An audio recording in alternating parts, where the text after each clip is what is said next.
안녕하세요. 여행을 마라다입니다. 엔화 가치가 떨어지면서 일본 여행을 준비하는 분들이 많아졌는데요. 이번 기회에 일본으로 여행을 떠나보는 건 어떨까요? 겨울을 제대로 보낼 수 있는 일본 홋카이도 2박 3일 코스를 소개하겠습니다. 바로 떠나보시죠. 첫째 날은 노보리베츠 온천마을입니다. 노보리베츠는 홋카이도에서 자부하는 최고의 온천이자 일본의 3대 온천으로 유명한 곳으로 유황, 식연천, 중소천, 단순천 등 다양한 온천수가 노보리베츠 한 곳에서 하루 10,000톤 넘도록 매일 샘솟는 곳입니다. 산책길을 따라 여행할 수 있는 곳으로 지옥 계곡, 데센 연못, 약사열의 신당, 오유누마 조격장을 순서로 떠나보겠습니다. 첫 번째로 방문할 곳은 지옥 계곡이라 불리는 지고쿠다니입니다. 히오리산의 분화 활동에 의해서 만들어진 분화구로 웅장한 계곡을 따라서 수많은 분출구와 분기공이 있습니다. 유황 냄새가 진동하는 이곳은 아직도 뜨거운 거품을 내며 부글부글 끓어오르는 풍경이 마치 도깨비가 사는 지옥 같다는 유래로 지옥 계곡, 지고쿠단이라는 이름이 붙여진 곳입니다. 그러한 이유로 노보리베츠에는 도깨비 모형이 많다고 하네요. 지고쿠다니를 지나 산책길을 따라 연못을 향해서 걸어가다 보면 마치 짙은 안개 같은 연기가 솟아오르는데요.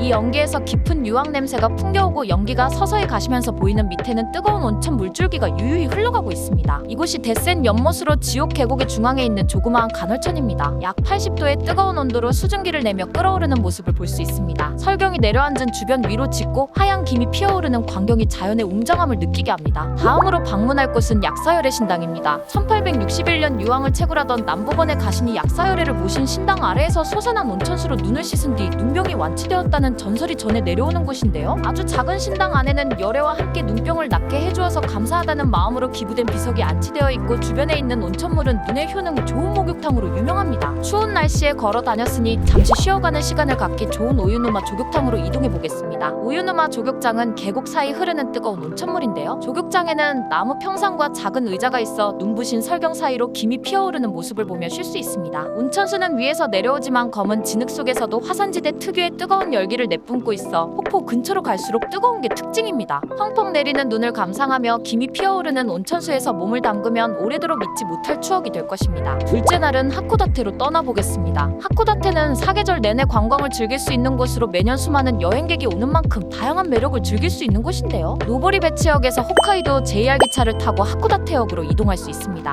하코다테 아침 시장을 시작으로 하코다테 베이 에리어, 고류카쿠 타워, 하코다테산 순서로 보겠습니다. 먼저 하코다테 아침 시장은 JR 하코다테역에서 도보로 1분 거리에 있으며 활기찬 분위기에 현지인들이 자주 찾는 곳입니다. 이른 아침부터 영업을 시작하는데 원조 활오징어 낚시터에서 오징어 낚시도 할 수 있고 갓 잡은 오징어로 신선한 오징어회를 맛볼 수 있습니다. 시장에는 매일 들어오는 신선한 해산물과 제철 과일, 이곳에서만 맛볼 수 있는 색다르고 다양한 요리들을 맛볼 수 있어서 이색적인 장소입니다. 다음은 복고풍에 세련된 항구도시 하코다테 베이 에리어로 가볼까요? 하코다테 베이 에리어는 일본 개항 당시 서양 농물이 들어오던 옛 항구 풍경이 그대로 남아있는 곳인데요. 항구에 늘어서 있는 붉은 벽돌 창고는 마을을 대표하는 상징적인 건물로 옛날에는 창고로 쓰였지만 현재는 상업 복합시설로 기념품과 음식점 등 상점으로 쓰이고 있습니다.